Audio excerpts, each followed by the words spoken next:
మైలవరంకి సంబంధించి ఎన్నో సేవా కార్యక్రమాలు చేస్తూ టీడీపీలో అత్యంత కీలక నాయకులుగా ఎదిగినటువంటి బొమ్మసాని సుబ్బారావు గారు ప్రస్తుతం అంతా ఉన్నారు. రాష్ట్రంలో జరుగుతున్న తాజా రాజకీయ అంశాలు, మైలవరంకి సంబంధించి తెలుగుదేశం పార్టీ గెలిచే అవకాశం ఉన్నాయా లేవా ఆయన మాటలోనే తెలుసుకునే ప్రయత్నం చేద్దాం. తెలుగుదేశం పార్టీ మైలవరంలో విజయం సాధించటం కన్ఫర్మ్గా సాధించింది.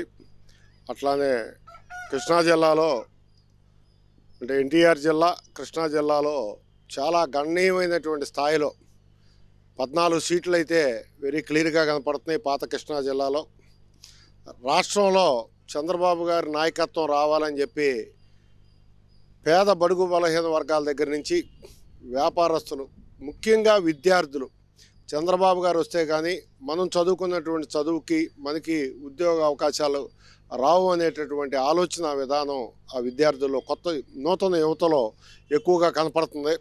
అది ఈ రాష్ట్ర ప్రభుత్వం, పరిపాలించే ప్రభుత్వం దిగిపోవటానికి ప్రధానమైనటువంటి అంశం కాబోతుంది. ఈ విద్యార్థులు మొత్తం వాళ్ళు చాలా అసహనానికి గురై ఉన్నారు. ఈ జగన్మోహన్ రెడ్డి గారి పరిపాలనా విధానం పట్ల ఈ రాష్ట్రంలో ఏ రకమైనటువంటి అభివృద్ధి లేకుండా, పారిశ్రామికంగా అన్ని ప్రభుత్వాలే చేయలేవు.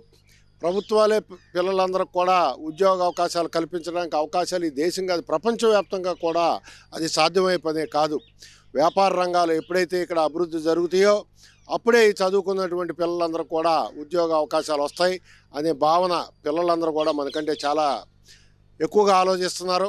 నూతన యువత మొత్తం కూడా చంద్రబాబు గారి నాయకత్వానికి, కూటమికి ఓటేయడానికి రెడీగా ఉన్నారు. మైలవరంకి సంబంధించి టికెట్ మీకు వస్తుందంటూ కూడా జోరుగా ప్రచారం జరిగింది. ఏమైనా నిస్పృహ స్థితిలో ఉన్నారా? ఈరోజు పార్టీలో టికెట్ రాలేదు. ఒక బాధ ఉంది. ఎన్నో సంవత్సరాల నుంచి సర్వీస్ చేస్తున్నాం. పార్టీ టికెట్ ఇవ్వకపోవటం బాధ ఉంది. కానీ నాకు టికెట్ ఇవ్వటం కంటే ఈ రాష్ట్ర అభివృద్ధి అనేది చాలా ముఖ్యమైనటువంటి అంశం.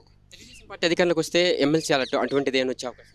నేనైతే ఏమీ ఆశించలేదండి. నాకు అట్లాంటి వాళ్ళు ప్రభుత్వం వచ్చిన తర్వాత వాళ్ళకి ఎన్నో ఆప్షన్స్ ఉంటాయి. నాకంటే సీనియర్స్ కూడా చాలామందికి జరగలేదు. వాళ్ళకు కూడా పార్టీ అకామిడేట్ చేయాలన్నటువంటి పరిస్థితి ఉంది. ఆ రోజు చంద్రబాబు నాయుడు గారు, లోకేష్ గారు ఆ రోజులో ఉన్న పరిస్థితులు భవిష్యత్తులో పార్టీ నిర్మాణం కోసం ఏ రకంగా ఉపయోగించుకుంటారో వెయిట్ చేయాల్సినటువంటి పరిస్థితి ఉంది. ముగ్గురికి సంబంధించి ఉమా గారు, కృష్ణప్రసాద్, మీరు టీడీపీ పార్టీని మైలవరంలో జెండా ఎగరడానికి ఇంకే విధంగా కృషి చేయబోతున్నారు ఈ 30 రోజులు? నేనైతే క్రియాశీలకంగా పనిచేయడానికి నిశ్చయపడ్డాను. అట్లానే ఉమా గారు కూడా, ఆయన కూడా తెలుగుదేశం పార్టీకి సీనియర్ లీడరు. ఆయన కూడా తెలుగుదేశం పార్టీకి పనిచేయమని చెప్పి ఆయన దగ్గర ఉన్నటువంటి, ఆయన్ని ఫాలో అయ్యేటటువంటి ముఖ్య కేడర్కి, పెద్దల దగ్గర నుంచి కార్యకర్తల వరకు అందరికి కూడా తెలియపరచడం జరిగింది. తెలుగుదేశం పార్టీలో ఆయన పాత్ర చాలా పెద్దది. ఆయనకి పార్టీ కూడా ఏ సమయం వచ్చినప్పుడు పూర్వ వైభవం కల్పిస్తారు. కాబట్టి ఆయన కూడా ఏ రకమైనటువంటి ప్రాబ్లం లేదు. అంతా తెలుగుదేశం పార్టీ మైలవరం నియోజకవర్గం ఒకే తాటిపై ప్రయాణం చేస్తుంది. అంటే చాలామంది కృష్ణా జిల్లాకు సంబంధించిన నాయకులు టీడీపీ పార్టీలో చేరారు. ఇటు కొలిసి పార్థసారథి సీనియర్ నాయకులు, మంత్రివర్యులు. అంటే టీడీపీ పార్టీ చాలా బలంగా తయారైందంటారా? ఈరోజు వైఎస్ఆర్సీపీ నుంచి టీడీపీలో చేరడానికి గల కారణాలు ఏంటి? ఈ నాయకులు శారద గారు ఈ జిల్లాలో చాలా ముఖ్యమైనటువంటి రాజకీయ నాయకుడు. నేనున్నాను అని ఒక సామాన్యుడికి ధైర్యం కల్పించగలిగేటటువంటి నాయకత్వ లక్షణాలు ఉన్నటువంటి మనిషి ఆయన. ఎందుకంటే గతంలో మేము కాంగ్రెస్ పార్టీలో ఉన్నప్పుడు ఆయన క్యాబినెట్ మినిస్టర్గా 5 సంవత్సరాలు నేను ఆయనకి ఫాలోయర్గా నేను ఉన్నాను. ఆయన ఆలోచన విధానం పూర్తిగా తెలిసినటువంటి మనిషిని నేను.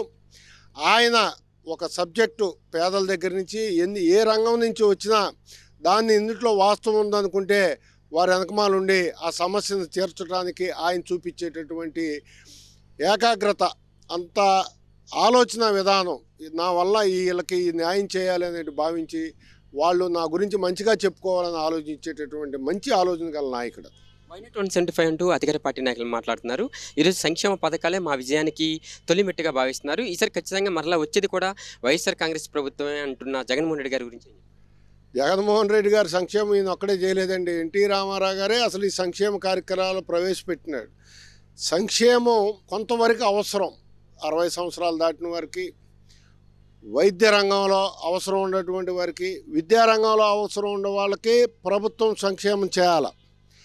వాళ్ళు ఈ ప్రభుత్వం దగ్గర ఆదాయం లేకోకుండా అప్పులు తీసుకొచ్చి రాష్ట్రాన్ని అప్పులమయంగా తయారు చేసి వ్యవస్థలన్నింటినీ నాశనం చేసి ఈ ఓన్లీ సంక్షేమం పేరుతోని ఈ చదువుకున్న పిల్లలు అదే ఏ సంక్షేమం అయితే పొందుతున్నారో వాళ్ళ పిల్లలే ఈరోజు విద్య పూర్తి చేసుకొని నిరుద్యోగులుగా మిగిలిపోయారు.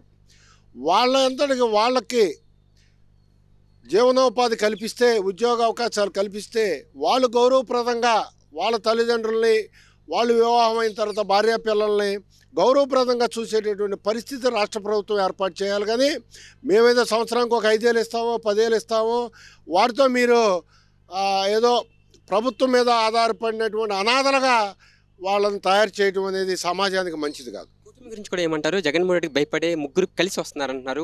టీడీపీ, జనసేన, బీజేపీ ఈ ముగ్గురు కూటమిగా కలిసి వచ్చినా కూడా జగన్మోహన్ రెడ్డికి ఎటువంటి ఇబ్బందులు ఎదురవ్వంటున్నారు వైఎస్ఆర్సీపీ శ్రేణులు. వాళ్ళ ఆలోచన విధానం వాళ్ళకు ఉండొచ్చు. కానీ ఈ రాష్ట్రం ఈ అప్పులమయంతో కూడుకుపోయినటువంటి రాష్ట్రానికి కేంద్ర ప్రభుత్వం సహకారం పూర్తిగా అవసరం.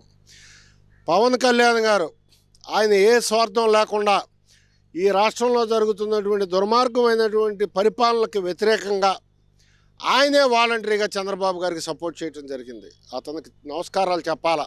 ఈ సమాజం గురించి ఆలోచించే వాళ్ళలో అతి ముఖ్యమైనటువంటి వ్యక్తుల్లో పవన్ కళ్యాణ్ గారు కూడా ఒకరు. ఆయన ఈ దేశంలో ఉన్నటువంటి పరిపాలిస్తున్నటువంటి భారతీయ జనతా పార్టీని కూడా తెలుగుదేశం పార్టీని కలిపి కూటమిగా ఏర్పాటు చేసిన దాంట్లో కూడా ఆయనకి గణనీయమైనటువంటి పాత్ర ఉంది. అది కూడా ఎందుకు చేయాల్సి వచ్చిందంటే ఆయన ఈ రాష్ట్రం కోసం, ఈ రాష్ట్రం అభివృద్ధి జరగాలంటే కేంద్రం యొక్క సహకారం పూర్తిగా కావాలి. మరలా నూతనంగా భారతీయ జనతా పార్టీయే ఈ భారతదేశాన్ని మరొకసారి మూడోసారి హ్యాట్రిక్ చేయబోతున్నటువంటి సంకేతాలు క్లియర్గా భారతదేశ వ్యాప్తంగా కనపడుతున్నాయి.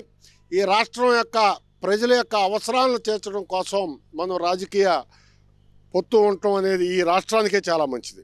చెప్పండి, ఎటువంటి వ్యక్తికి ఓటు వేస్తే రాష్ట్రం అంతా వేగంగా అభివృద్ధి జరుగుతుందంటే బొమ్మసాని సుబ్బారావు గారి మాటల్లో ఏం చెప్తారు? ప్రజలందరికీ కూడా ఈసారి ఓటు హక్కుని ఏ విధంగా ఉంది? చంద్రబాబు గారు లాంటి నాయకుడు ఈ రాష్ట్రానికి ఉంటే ఆయన ఏ కార్యక్రమం చేసినా రాబోయే 20 సంవత్సరాల గురించి ఆలోచించి ఫౌండేషన్ వేసేటటువంటి నాయకుడు. దాన్ని మనం పక్క రాష్ట్రంలో చూసాం. ఈ రాష్ట్రంలో విభజించబడినటువంటి రాష్ట్రంలో కూడా ఆయన ఫౌండేషన్ వేసి వస్తే ప్రజలే కొద్దిగా పొరపాటు పడి తప్పు చేసుకున్నారు.